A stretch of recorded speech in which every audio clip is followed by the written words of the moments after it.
You guys hungry, hungry? You guys hungry, hungry?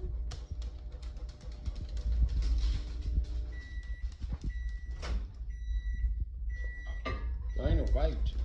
Love my Dino Bite. Hey, step one of the recipe is I've got 18 eggs inside the Instapot, 1 cup of water. Super simple. I just turn it on. I do, let me cancel it, 6 minutes. Let it go for 6 minutes. As soon as it's done, just hit the steam release. Let it release, set those eggs aside, and let them kind of cool a little bit because you'll be handling with your hands. The way I do it, you can do it another way, use it, but I'll show you in the next steps. But on to the next step. All right, step 2, you're gonna be doing this the same time you're doing your eggs. Chicken's gonna take the longest to cook, but I go ahead and do the rice next. That way it can kind of be cooling it, because that way you're gonna be messing with it with your hands anyway. So I do anyway. You can use spoons or whatever, but it's just easier just to use your hands. But I actually have 2 rice cookers. I'm gonna cook 18 cups of rice to go with those 18 eggs. So I'm just gonna set them up, get them going, and then we'll move on. Okay, next step.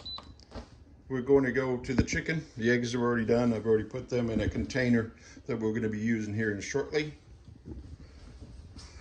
Rice is cooking. Now we're going to do the chicken. Now the chicken, I just get 2 family packs.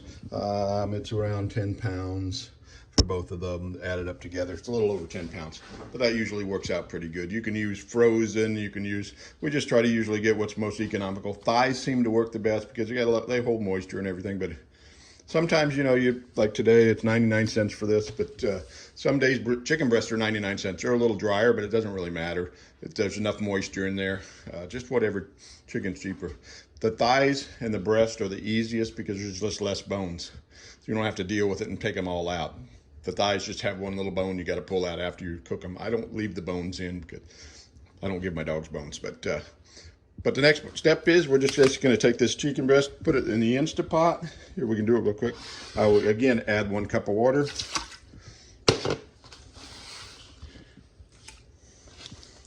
And then we just start putting the chicken in the pot.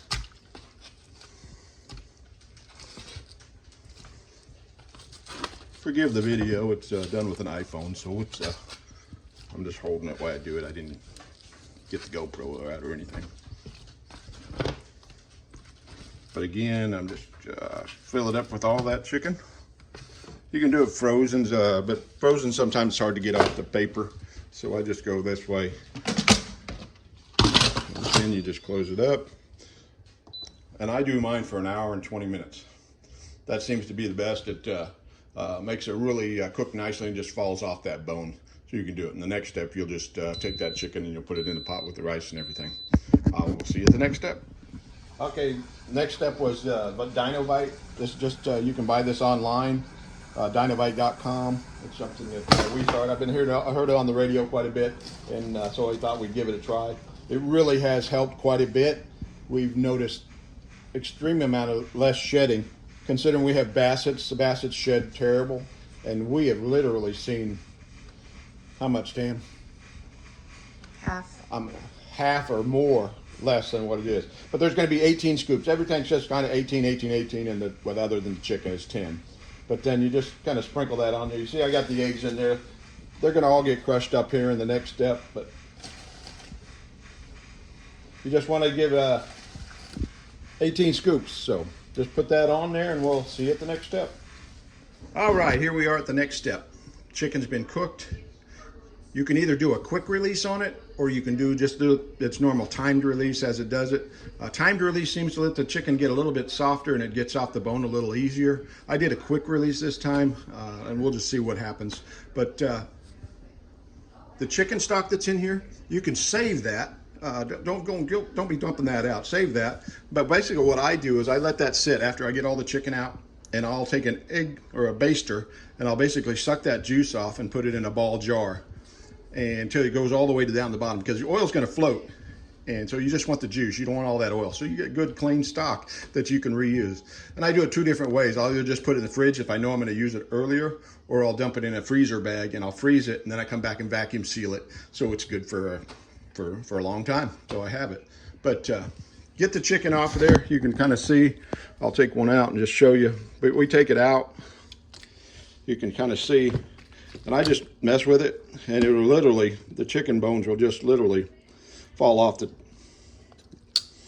chicken. So if the cartilage is on there, that's okay. That's good for their joints and stuff. You want that in there as well. Just get rid of that bone part. Just get rid of it, and I throw it out, and then I'll just keep doing it until it gets in there. I'll get all the chicken in there, and I'll let it cool for a little bit, and I'll just see you at the next step. Okay, here it is, the last step. Got the chicken in there, the rice is in there, the Dinovite's in there, and the hard-boiled eggs. Now, the hard-boiled eggs, you know, you just want them cool so you can do it. And you're just going to break them up, you know. And believe it or not, eggs can be hard to break when they're hard boiled, so you may have to smash them against each other a little bit, but you're just trying to break it. I use my hands. Some people might want to use a potato masher or something like that. I don't think it really matters, but I just think you know, it's nothing better than your own hands. You know, it's a little messy, but you can all wash. So, but you basically just get all these eggs kind of mashed up a little bit. Let's see, got one that didn't want to break, but get them all mashed up to where you get shells and all, because them shells are just full of calcium. Those are going to help their bones and everything, and they're not, once it's all mixed up and they sit in there for a little bit, they're not going to be hard and crunchy or anything, the dogs. So just kind of get that rice, everything kind of mixed together, the chicken's in there. You just don't want any big chunks of rice or anything. I don't think it really matters, but I just like it well blended. That way they know what you're feeding them is the same all the time. So there's no real magic to it. Just get it all mixed together. The chicken, if you do chicken breast, make sure you break down those pieces a little bit more, because it's going to be a little drier. So it's they don't tend to break down. You may have to cut it a little bit, but you don't want very big pieces, you know. See, there's a bone I missed. Just make sure that's another part of using your hands. You can get in there and sift and make sure you haven't missed a bone or something like that. So, but that's how it looks when it's all done. Like I say, one dog gets 2 cups a day, twice a day. The other dog gets 1.25 cups, and it really depends on weight, on what you've been feeding your dogs. If you've been giving them 3 cups a day or whatever, you want to give them 3 cups of this. But you want to watch it, because you can do a little weight manage with this. I had one dog that was a little overweight, so he lost some weight when we kind of reduced how much we were giving him before. But they're both so much more excited and enjoy their meals. They'll just eat it right up. But then I'll just take and put it in a dish. We'll put these in the freezer, freeze them up. When we do a stack of, there's probably 4 or 5 dishes of this that we'll do. And then we keep one in the fridge that we're using. And when you get down to about half a dish, then you want to go ahead and get another one out so it can be thawing in your fridge for the next batch. Otherwise, it gets a little hard to break apart. You have to use a knife and stuff, and you'll just cut your bowl. I'm just speaking from experience. I've done that. So just put a little bit in there, put the lid on, put it in the freezer, and you're done. Dogs don't shed as much as they used to. They're a lot happier. The good deal about this thing is there's no wheat. Our dogs were allergic to wheat, so we had to go to rice.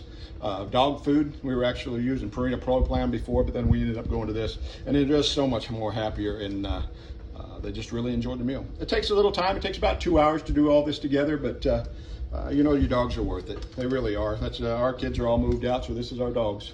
So have a great day, and I hope it works for you. Yeah, you can see they enjoy just licking the dish when I get done. So it's good stuff. They enjoy it. They want to be in here. They're sitting right at our feet every time we make it. So see ya.